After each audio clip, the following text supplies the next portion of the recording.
In this video on my book Misguided Love, Christians and the Rupture of LGBTQI2+ people, I'm going to talk about the Bible. How this harm that we are doing to sexual and gender minority people is shaped by the way we read the Bible, and how the way we read the Bible is shaped by Christian history. And I hope this video will be helpful to people, because for me it was very interesting in my research to find some of these dimensions of the causes for the anger and hatred that is often directed at sexual and gender minority people in Christian communities. In the previous video I mentioned that the word homosexuality is a modern word that does not occur in the Bible. The Bible describes certain sexual practices and rejects some of them. People often confuse those practices with this modern concept of homosexuality.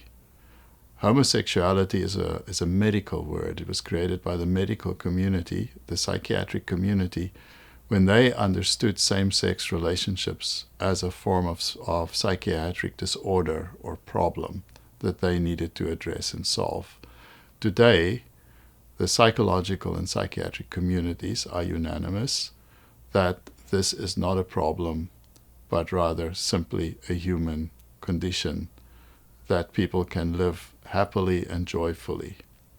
And so that word homosexuality has all that baggage that it carries. A North American historical scholar, Heather White, has done some really interesting research on how that word entered into Christian theological thinking in the 20th century, to the point that it was used to translate certain words in the Greek language in the modern biblical translations.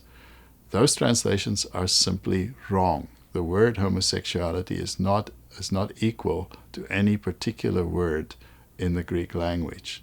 And this is very, very important to understand. It may seem a technical point, but it's a really important point when we start talking about certain sexual behaviors and Christian attitudes towards it. Just briefly, to give you a few examples of how problematic it is to claim that the Bible is against homosexuality, I'm going to refer to a text from the book of Leviticus, two texts that say, "A man shall not lie with a man as with a woman."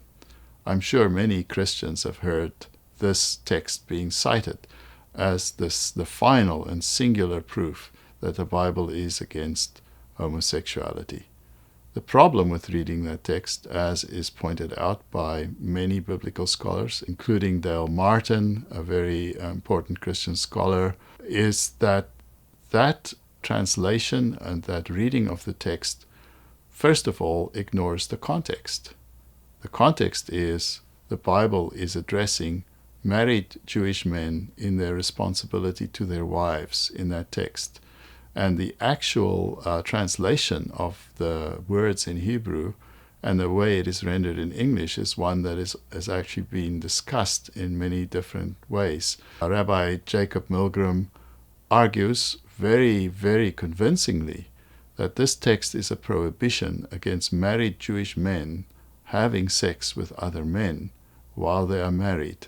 And this is based in a very strong Jewish tradition where the man has a responsibility to his wife to make her pregnant. And so it's a very, very complex issue that is not simply dismissed in the way that Christians often do. That just gives you one example of how complicated it is to read the Bible around sexual practices. In my book, I unpack that a little bit more. A lot has been written about it in Christian communities. And my book takes a brief look at many of these texts and the problems by reading them in the way they are often read in Christian communities.